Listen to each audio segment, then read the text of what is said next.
You're dispatched for a patient that has been found to be unconscious.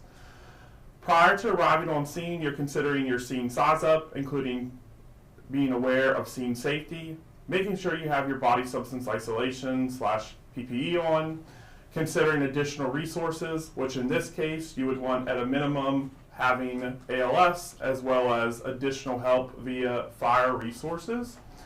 Considering the mechanism of injury or nature of illness, in this case the nature of illness, and you want to think about that because you want to think about the equipment that you'll need to take in as well as the resources as we just talked about a minute ago.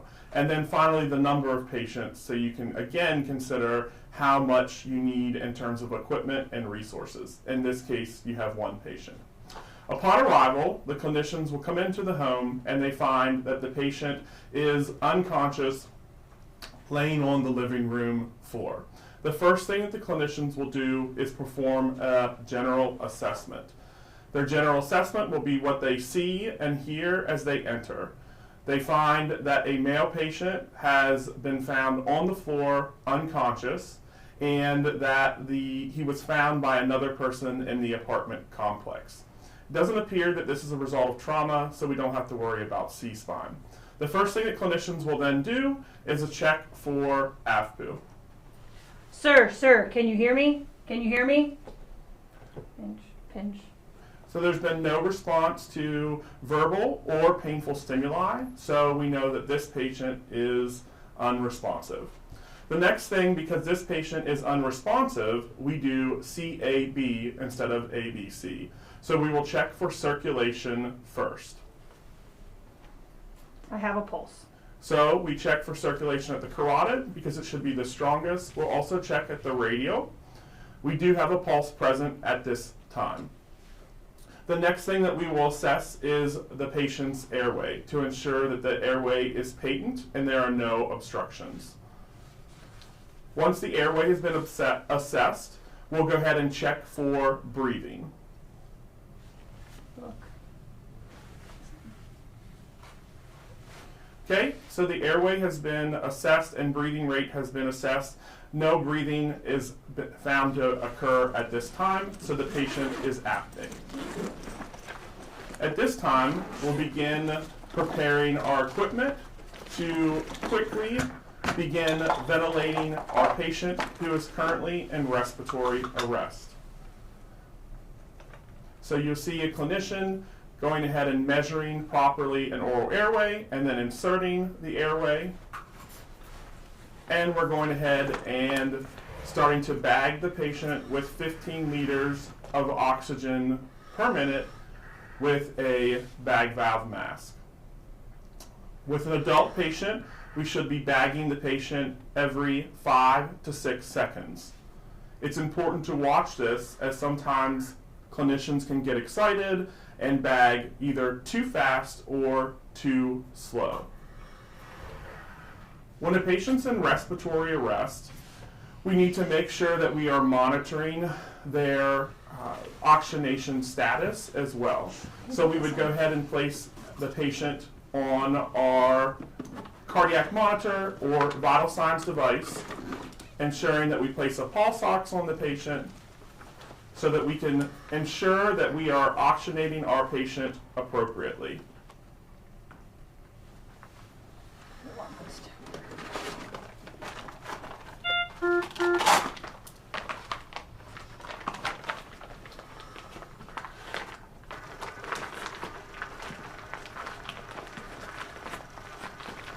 We want to make sure that when we are ventilating the patient that we have good rise and fall of the chest. If we do not have good rise and fall of the chest, then we want to make sure that we change positions and ensure that the airway is open. Using that head tilt chin lift in non-traumatic injured patients is the best way to do this. If you have the hands available, the best way to bag a patient is with a two-person technique, which we will demonstrate now. So for a two-person bag valve mask technique, You do both of your hands in the C and E position with your fingers on the jaw to help maintain the open airway, and your C on the bag valve mask to hold the mask to the patient's face. Every 30 seconds to 1 minute, you should reassess the patient's pulse. In this case, we will say that the patient no longer has a pulse. As a result of no longer finding a pulse, we will immediately begin CPR. We'll go back to a one-person bag valve mask technique, so another person can immediately get the equipment that you're using for your AED. Whether you have a specific AED that you use on your ambulance or whether you use your cardiac monitor as an AED. For the purpose of this example, we will use our cardiac monitor, the LifePak 35, as our AED.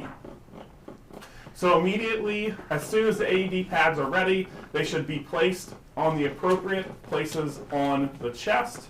For an adult patient, one pad will go just below the right shoulder, and one pad will go on the lateral left side of the patient. We'll immediately put the AED pads or plug the AED pads into our cardiac monitor. You'll notice that compressions are continuous. We utilize continuous compressions, and the person bagging the patient will bag every 5 to 6 seconds or every 10th compression. So while CPR is ongoing, as soon as the pads are placed on the patient, you will immediately press Analyze. Stand clear.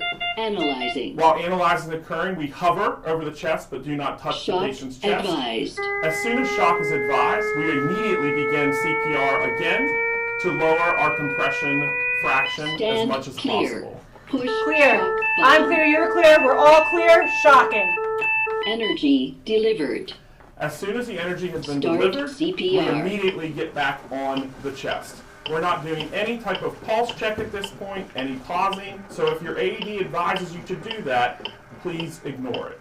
We want to minimize the amount of time that we are off of 3, the 2, chest. 1. Ventilate. So we will now begin a 2-minute cycle Ventilate. of compressions and I can ventilations. switch out if you want in 10 seconds.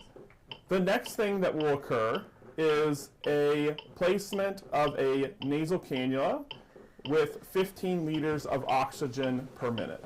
This is what we call apneic or passive 3, 2, oxygenation. 1. Ventilate. So it'll be placed on a second Ventilate. oxygen canister,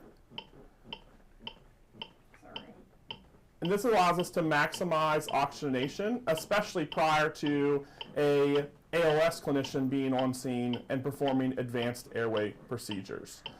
So we will be 3, 2, oxygenating 1. them with Ventilate. 15 liters a minute in their nasal Ventilate. cannula, as well as 15 liters a minute in the bag valve mask.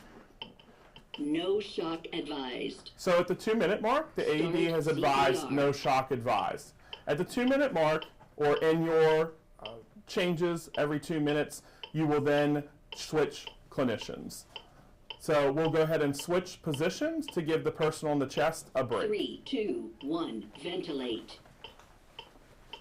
Ventilate. You see that this was as seamless as possible with the go off the chest to always be less than 10 seconds. Immediately the person that was at the chest went to the head and began providing ventilations, and then immediately someone began on the chest providing compressions 3, 2, while someone 1. was on Ventilate. the monitor. It's important that Ventilate. someone in the code, usually the person that's running the AED, is ensuring that compression rate is being done appropriately, which helps with a metronome on your AED, and also ensuring that the bag valve mask 3, is 2, being utilized 1. properly. Ventilate. Transition from manual CPR to utilizing our automated CPR device, in this case, a Lucas. Prior to doing that, in order to comply with new Mayo medical 3, protocols, 2, we're 1. going to go ahead and Ventilate. add a second set of pads Ventilate. that the paramedic may use when they arrive on scene. One pad will go directly over the heart, note which is not center of the chest. So, in a coordinated effort, we'll put the second pair of pads on, 3, and at the 2, same time, 1, we'll put the back ventilate. plate on for the Lucas. The person at the head will Ventilate. tell when it's time to roll the patient. The back pad will be placed, and the Lucas Roll. back plate will also be placed at the same time. 3, 2, 1. The person that is doing compressions will not stop while Lucas placement is occurring. We want to, again, make sure that we are limiting our time off the patient's chest.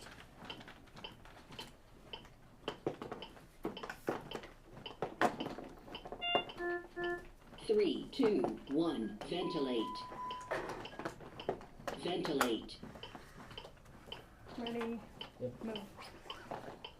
You will note that with this mannequin, the Lucas is not able to be placed exactly where we would want to have it placed on an actual human being. This is due to how the mannequin's arms are. The Lucas on this mannequin is slightly lower than where we would want it to be. Remember, our Lucas should be doing compressions in the same place that the hand would be, in the center of the chest. Additionally, we would typically go ahead and secure the arms of the patient to the Lucas. However, because of the way that this mannequin is created, we're unable to do that. Okay, so so you understand proper placement of the Lucas, since we can't do it appropriately on the mannequin, we're just going to briefly show you the proper placement of the Lucas on an actual human being. So it needs to be a coordinated effort again. We'll roll if we're doing the extra pad because the AED has advised that there's a shockable rhythm, or you as a paramedic have seen that there's a shockable rhythm. Then we'd also, in this process, place the anterior and posterior defibrillation pad. For this purpose, we're just showing the application of the Lucas. So the first thing that would happen is that the team leader would go ahead and call the rolling of the patient, and the back pad would be placed. Go ahead and roll. Okay. Go ahead and roll back. If we need to adjust the patient or the board, we would do that so that there's about the same amount of length of the board on both sides. We want to make sure that that is in the center of the upper thorax. Then we're going to go ahead and take the Lucas. And remember, on an actual patient, CPR would still be ongoing during this process. Once that's in place, we'd go ahead and adjust if needed. It's not on. No, it's not on. Okay, good. That's what that would be. We'd bring the suction down for the active compression, decompression CPR. We're not going to turn the Lucas on in this case.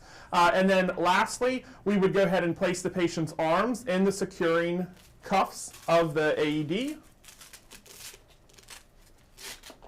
And then grab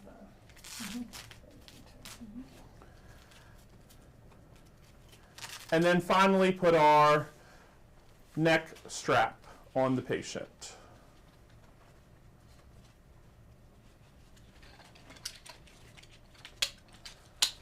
At this point, the Lucas would be doing compressions on the patient.